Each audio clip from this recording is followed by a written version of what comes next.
പ്രത്യേകിച്ച് പുതിയ തലമുറയെ ഈ പാരമ്പര്യങ്ങളിൽ വിശ്വാസത്തിൽ നാം ഉറപ്പിച്ചു നിർത്തണമെങ്കിൽ ജീവിതവും ആരാധനയും തമ്മിലുള്ള ബന്ധം സുദൃഢമാണ്.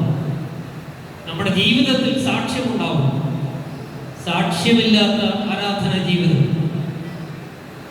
അത് യാന്ത്രികമായിട്ട് അതിലേക്ക് ചെറുപ്പക്കാർ ആകർഷിക്കപ്പെടുകയും, നമുക്കറിയാം കോവിഡ്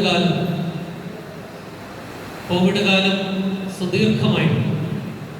ആ കാലത്ത് എല്ലാവർക്കും ആകാംക്ഷയുണ്ടായിരുന്നു. പള്ളികളൊക്കെ ഇനി തുറക്കും, ആരാധനാലയങ്ങളുടെ ആവശ്യങ്ങൾ ഇനി ഉണ്ടാകും. ചില അമ്മച്ചിമാർ പോലും പള്ളിയിൽ പോകാതെയാണ്. അവർ പോലും ടെക്നോളജിയൊക്കെ പഠിക്കാൻ തുടങ്ങി. കമ്പ്യൂട്ടർ ഉപയോഗിക്കാനും റിമോട്ട് ഉപയോഗിക്കാനും ടാബ്ലറ്റ് ഉപയോഗിക്കാനും മൊബൈൽ ഉപയോഗിക്കാനും ഒക്കെ അപ്പച്ചന്മാരും പോലും പഠിച്ച കാലമായിരുന്നു കോവിഡിൻ്റെ കാലം. അവർ ചിലരുടെ അഭിപ്രായം പള്ളിയിൽ പോയാൽ നമുക്കല്ല കൺട്രോൾ, അച്ഛന്മാരുടെ കയ്യിലാണ്.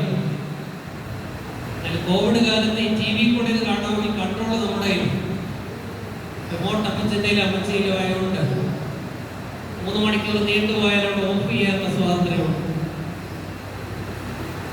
അല്ല ഇടഭാഗത്ത് പ്രസംഗം നീണ്ടുപോയാൽ പള്ളിയിൽ വന്നതൊക്കെ എങ്ങനെയും പ്രതികരിക്കാൻ പറ്റും. അച്ഛൻ്റെ പ്രസംഗം നീട്ടാൻ സഹിക്കുകയല്ല നിവൃത്തി. പക്ഷേ വീട്ടിലിരുന്നുള്ള ആരാധന കമ്പ്യൂട്ടറിൽ കൂടെ ആണെങ്കിൽ ചാനൽ മാറ്റാനുള്ള അവസരം. ഇതെല്ലാം ആധുനിക കാലത്തെ ചില സൂചനകളാണ്. അപ്പോൾ നമ്മൾ വരുത്തേണ്ട മാറ്റങ്ങൾ നമ്മൾ ചിന്തിക്കണം. കാലാവസ്ഥ മാറിക്കൊണ്ടിരിക്കുകയാണ്. ഇപ്പം തന്നെ ചൂട്, ഡിസംബർ മാസത്തിൽ ഇത്രയും ചൂടാകാവോ? ഇത്രയും ചൂട് സാധാരണ വരുന്നതല്ല. ചൂട് ഓരോ കൊല്ലം കൂടിക്കൊണ്ടിരിക്കുകയാണ്. എന്തുകൊണ്ടാണ്? നമ്മുടെ ജീവിതത്തിൻ്റെ പ്രത്യേകത കൊണ്ടാണ്. അപ്പം ഈ ചൂടത്ത് ആരാധന മണിക്കൂറുകൾ നീണ്ടാൽ ആളുകൾക്ക് പ്രയാസമുണ്ടാകും, അച്ഛന്മാർക്കും പ്രയാസമുണ്ടാകും. പലരുമൊക്കെ ഷുഗറൊക്കെ ഡൗണായിട്ട് വീഴുന്നത് കണ്ടിട്ടില്ല. കാലാവസ്ഥ മാറി, നമ്മുടെ ജീവിതശൈലി മാറി, അതിനനുസരിച്ച് ചില മാറ്റങ്ങൾ വരുത്തണം. അപ്പം അവിടെ നമ്മൾ വലിയ കാർക്കശ്യക്കാരാവരുത്. കർത്താവ് പറയുന്നുണ്ട്, ശാബത് ആർക്ക് വേണ്ടിയാണ്? മനുഷ്യന് വേണ്ടി. തിരിച്ചല്ല, മനുഷ്യൻ ശാബത്തിന് വേണ്ടി ജീവിക്കരുത്. ശാബത് മനുഷ്യന്റെ നന്മയ്ക്ക് വേണ്ടി ഉണ്ടാക്കരുത്. മനുഷ്യത്വമായിരിക്കണം അതിൻ്റെ ക്രൈറ്റീരിയ. ചില ആളുകൾ വാശി പിടിക്കും, കുർബാനയുടെ സമയം മാറ്റി. ചില പള്ളികളിലൊക്കെ പള്ളി കൂട്ടാത്തതിൻ്റെ കാരണമായിട്ടുണ്ട്. അല്ല, വൈകുന്നേരം വെളുപ്പിനെയുള്ള ശുശ്രൂഷകൾ മാറ്റി വൈകുന്നേരമാക്കിയതിന് വാശി പിടിക്കുന്ന പള്ളികളും പട്ടക്കാരും ഒക്കെ ഇപ്പോഴും ഉണ്ടല്ലേ ചില പള്ളിക്കാർ. നിങ്ങളിൽ ചിലരങ്ങനെ വാശിക്കാരൊക്കെ കാണും. അത് ആക്ഷരികത്വം, സാധുക്യന്മാരുടെയും പരീശന്മാരുടെയും പുളിച്ചമാവുന്ന ഒരു പ്രയോഗം കർത്താവ് പറയുന്നത് ഇതിനെക്കുറിച്ചാണ്. ചില ആളുകൾ ചില അക്ഷരങ്ങളെ പിടിച്ച് കളിക്കും, വാശി പിടിക്കും. ഞാനൊരു പള്ളിയുടെ പേര് പറയത്തില്ല, നിങ്ങൾ ആളിനെ പിടിക്കും.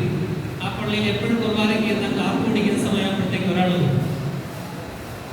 ആ സമയത്ത് വന്നിട്ട് ആ കുർബാനയിൽ സംഭവിച്ച പിഴവുകളെല്ലാം പുള്ളി കണ്ടുപിടിച്ച് നമ്മളോട് പറയും. ഇന്ന പദപ്രയോഗം ശരിയല്ല, പരിശുദ്ധന്മാരെന്നല്ല വിശുദ്ധന്മാരെന്ന് ഉപയോഗിക്കുന്നു. തമ്മിൽ എന്താ വ്യത്യാസം? അദ്ദേഹത്തിന് വലിയ ന്യായങ്ങളാണ്. പരിശുദ്ധന്മാരെന്ന് പറഞ്ഞാൽ തെറ്റാണ്, വിശുദ്ധന്മാരെന്ന് പറഞ്ഞാൽ ശരിയാകും. അങ്ങനെ പറഞ്ഞ് ന്യായം പിടിച്ച് വാശി പിടിക്കുന്നതല്ല വിശ്വാസം എന്ന് പറയുന്നത്. അത് ആക്ഷരികത്വം, ലിറ്ററലിസം. ചിലർ വേദപുസ്തകത്തെ അങ്ങനെ കാണുന്നതാണ്. സഭ അങ്ങനെയല്ല പഠിപ്പിക്കുന്നത്. ആത്മാവാണ്, സ്പിരിറ്റാണ് പ്രധാനപ്പെട്ടത്.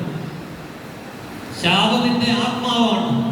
ശാബത് എന്ന അക്ഷരങ്ങളല്ല പ്രധാനപ്പെട്ടത് എന്ന് ചിന്തിക്കുവാൻ സാധിക്കും. കാലികമായ മാറ്റങ്ങൾ സഭയുടെ ആരാധനാക്രമത്തിലും ഒക്കെ വരുത്തേണ്ടത് ആവശ്യമായ സമയങ്ങളിൽ.